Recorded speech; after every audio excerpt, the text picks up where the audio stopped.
Bientôt, une nouvelle constitution en Côte d'Ivoire.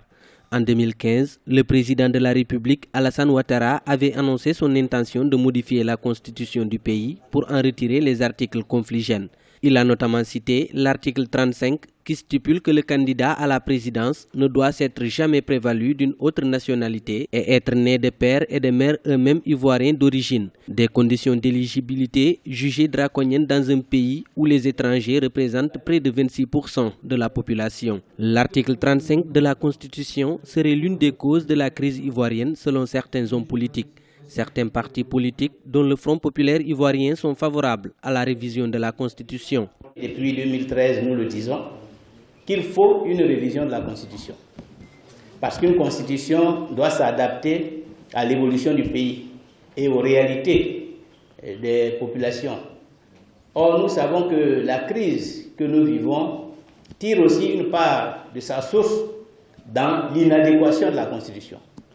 Nous savons aussi que cette Constitution, bien qu'elle constitue une avancée par rapport à la Constitution de 1959 et de 1960, comporte encore des insuffisances. Par exemple, sur toutes les questions liées aux libertés et aux droits de l'homme. Par exemple, sur la question de l'équilibre des pouvoirs.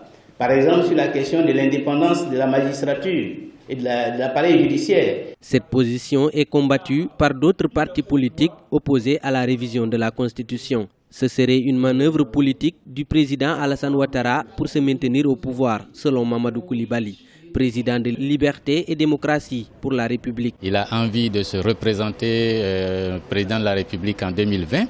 Cette disposition le gêne et il a envie de l'enlever. Et nous nous disons non. Un mandat, deux, ça suffit. Une autre disposition de l'article 35, c'est que le président de la République a un mandat renouvelable, mais à partir de 75 ans, on ne peut plus être candidat à la présidence de la République.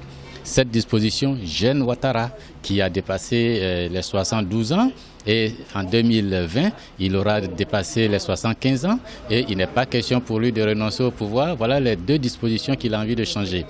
La constitution actuelle de la Côte d'Ivoire a été élaborée par une commission constitutionnelle, consultative et électorale et votée le 23 juillet 2000 à 86% par les Ivoiriens. C'était à l'occasion d'un référendum organisé par la transition militaire, alors dirigée par le général Robert Guèye. Le gouvernement ivoirien n'a pas encore dévoilé le texte qui sera soumis au référendum avant la fin de l'année 2016.